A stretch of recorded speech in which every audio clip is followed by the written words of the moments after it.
Man has the right to live by his own law, to live in the way that he wills to do, to work as he will, to play as he will, to rest as he will, to die when and how he will. Man has the right to eat what he will, to drink what he will, to dwell where he will, to move as he will on the face of the earth. Man has the right to think what he will, to speak what he will, to write what he will, to draw, paint, carve, etch, mold, and build as he will, to dress as he will. Man has the right to love as he will. Take your fill and will of love as you will, when, where, and with whom you will. Found in the Book of the Law, Thou Wilt outlines Thelema's framework for living. While that's more general, Crowley provides two works clarifying its meaning and preventing misconceptions. Liber Oz. The first is Liber Oz. It applies the included segment equally to both women and men. Regarded as one-page summary of Crowley's ideas, Liber Oz brings insights into Thelema as a way of living. One of Crowley's last and shortest works, Liber Oz has 5 sections.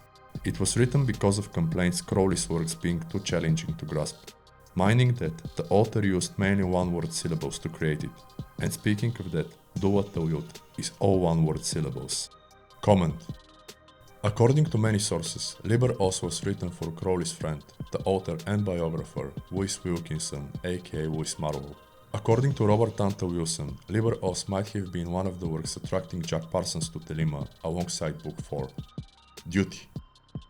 Duty is the second work elaborating on Thou Wilt. It has 4 sections, each dealing with an aspect of your being. The first is called Duty to Yourself. It emphasizes the individual as the universe's center, urging self-discovery, personal development, and devotion to the true will, explained in Part 1. The second, Duty to other individual man and woman, encourages eliminating the illusion of separatedness. It advocates combat and enlightening based on the circumstances, such as refraining from interfering with others' will. Comment.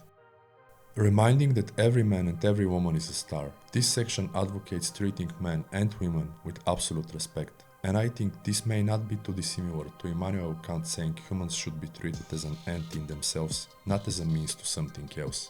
Let me know if you agree. Quote, each being is exactly as you are, the sole center of a universe, in no wise identical with, or even assimilable to your own. Unquote. Your duty to mankind asserts the law of Thelema as a societal conduct basis. That is through legal systems maximizing individual liberty. It also defines crime as a violation of one's true will. Quote, the essence of crime is that it restricts the freedom of the individual outraged. Thus, murder restricts his right to live, robbery his right to enjoy the fruits of his labor, coining his right to the guarantee of the state that he shall barter in security, etc. Unquote. In Magic in Theory and Practice, Crowley explains criminals are at issue with their true wills. They have the will to live, but their will to commit crime is false impulse, contradicting their true will and risking their life. Duty's portion 4 is to all other beings and things. It prohibits the misuse of any living beings and or objects. It also emphasizes utilizing natural resources responsibly to avoid retribution under the law. Quote, it is a violation of the law of Thelema to abuse the natural qualities of any animal or object by diverting it from its proper function, to work in conscious harmony with evolution. Unquote. Taking control. Thelema puts you in the driver's seat, giving you control of your destiny. As Marco Visconti says, you're the story's main protagonist. You're in control, neither gods nor priests, nor anyone or anything else. The individual symbolized by horse, the crowned and conquering child striving for sovereignty, as addressed in Part 1. The Way of the Strong. A work expressing those explicitly is David Cherubim's Thelema, The Way of the Strong. Being a musician and Thelemic Golden Dawn co-founder, Cherubim expounds on Thelema's notion of masters and slaves. Unlike what some may assume, this isn't the first dominating and or abusing the second, and neither the second worshipping and serving the first. It's quite different actually. Masters. Quote, no person is free who is not master of himself. Epictetus. Being initiates of the great work, masters strive for freedom from slavery and restriction. They are self-governed and self-sufficient. Following their true will, masters unite with the all by doing just that. They think and act independently, expanding consciousness by incorporating their true self in all aspects of their life. Masters take complete responsibility for their situation, i.e. extreme ownership. Although cooperating with others, collaborating with other stars in Nuit's body, masters control their reality and sphere of being. Comment. Consider your circle of people, habits, and nutritional and informational diets and let me know if that applies to you and to what extent. Stoicism. Nothing is against those Thelema calls masters. Mistakes and failures become stepping stones when using the inertia of the universe. Like Stoics viewing the obstacles as growth opportunities, exercising one of the Stoic virtues, temperance, wisdom, courage, and justice, masters strive for excellence in all they do. Such a mindset allows masters to maximally avail of Nuit's possibilities, exercising woven their will, explained in part 1. Their stars shining brightly, whereas slaves stay in the darkness, inadequate and unaware of their true will. Thelema also calls masters kings. As the proverb says, kings build castles with the stones thrown at them. On the contrary, reminding ourselves this is a metaphor is necessary and the same applies to women, as evident in Liber Oz and the Gnostic Mass, where the priest and priestess have equal importance. Slaves. Thelema calls slaves those permanently pre-programmed and determined by the external. They are victims of whatever is there. They stay in the darkness of ignorance and mass consciousness's confusion. Slaves are not self-reliant, as their satisfaction depends on others. They have no self-control, but want to control each other and usually blame others for their misfortune. Starting at the bottom. Thelema also calls slaves those in conflict with the deeper aspects of reality and their souls. Luckily, things are reversible, and in fact, every master is a former slave. Cherubim explains and self-help confirms everyone must start at the bottom, working to the great mountain of success. And there's no greater success, joy, and fulfillment than living one's true will. Consider the discussed in part 1 Ikigai and let me know your thoughts. Comment.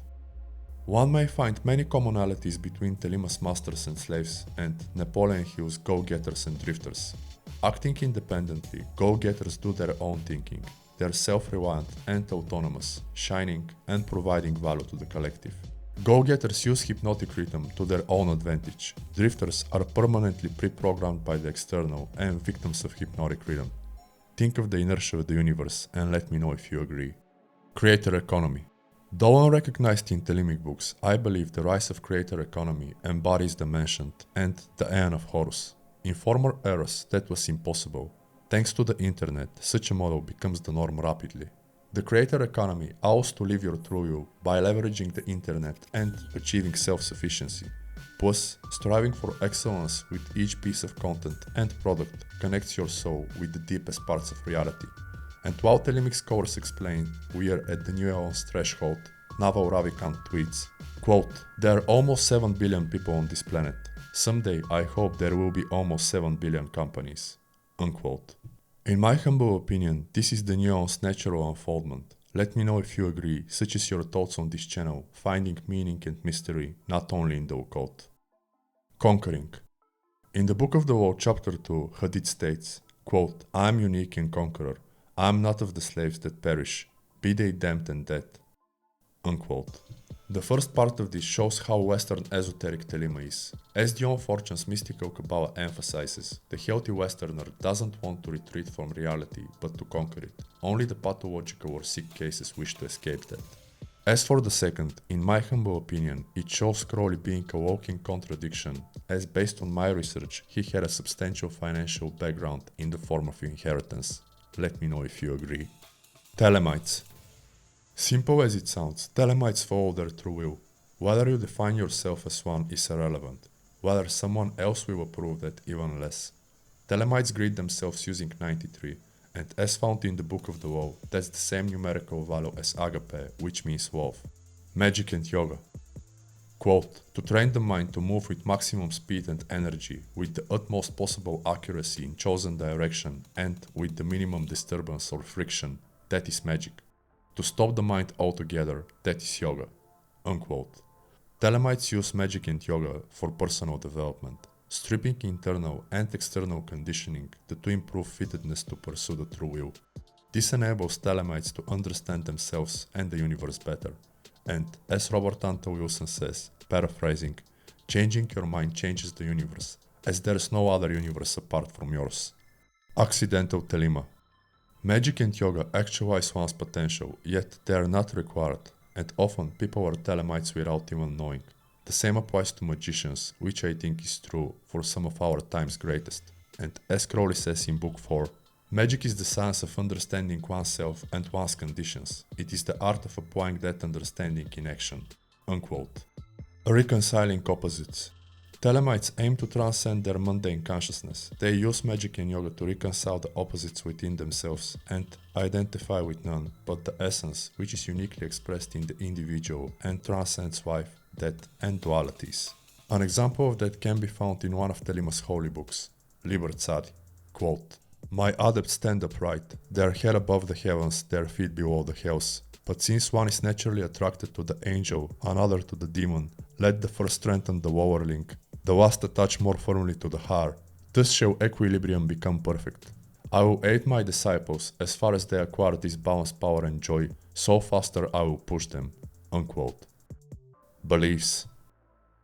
Although it has an intricate cosmogony, Thelema doesn't have strict rules regarding beliefs. Some Thelemites are polytheists, others aren't.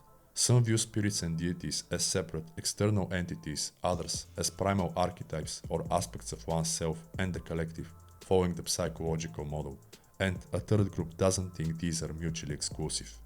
An example is one mild cat saying magic is all in your head, you just don't know how big your head is. And as I like to say, magic is not only in your head, but it usually starts there. Let me know how it goes for you. Results over labels.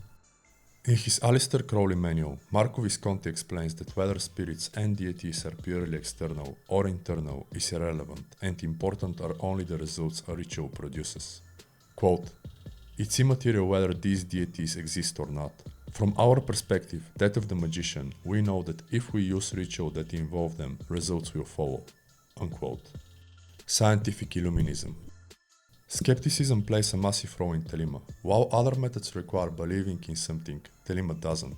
It teaches you to first do the work and then draw conclusions. Though subjective, the last will be valuable. So in that sense, Thelema abolishes superstition and dogma, or at least it does on paper. Religion. The word religion comes from the Latin noun religio. According to different sources, its meanings include moral obligation, duty, and feelings of awe and anxiety. Also connection, bond, and reverence. In Magic Without Tears, Crowley states, quote, "Our system is a religion, just as so far as a religion means an enthusiastic putting together of series of doctrines, no one of which must in any way clash with science or magic. Call it a new religion then, if it so please your gracious majesty, but I fail to see what you will have gained by so doing, and I feel bound to add that you might easily cause a great deal of misunderstanding and work a rather stupid kind of mischief." Unquote. Holy books. Thelema's holy books aren't to be taken as dogmas or sources of information. Instead, they teach how to extract your own meaning, which will vary based on who you are. It is a religion as far as it aims to bond/connect your soul's most profound aspects with the same ones of reality, i.e. love and the will, as discussed in part 1. Yet, that is achieved through first-hand experiences and real life, and as Crowley says, the method of science in the aim of religion. This means you should be your own magician, biohacker, and self-improver, get empirical results, and choose what to believe in and outside of magic. It also implies embracing continuous growth and change as the fortune card depicts.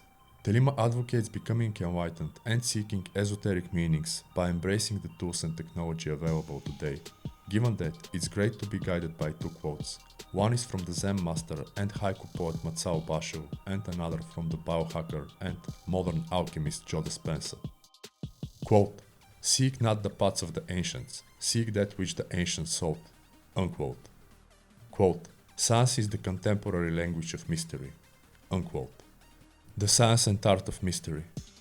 A book explaining that thoroughly is David Shoemaker's Living Thelema. In chapter 22, the author offers that integrating contemporary scientific discoveries will unveil new horizons for human development. Like Matsao Basho and Joe Dispenza, Shoemaker advises seeking the mystery and extracting meaning from such discoveries.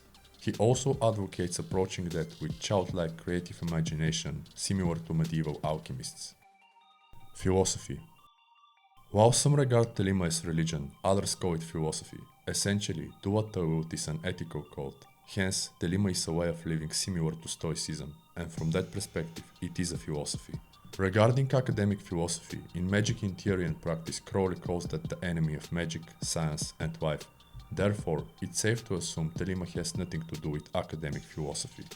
Quote, "Many people confuse philosophy with magic. Philosophy is the enemy of magic.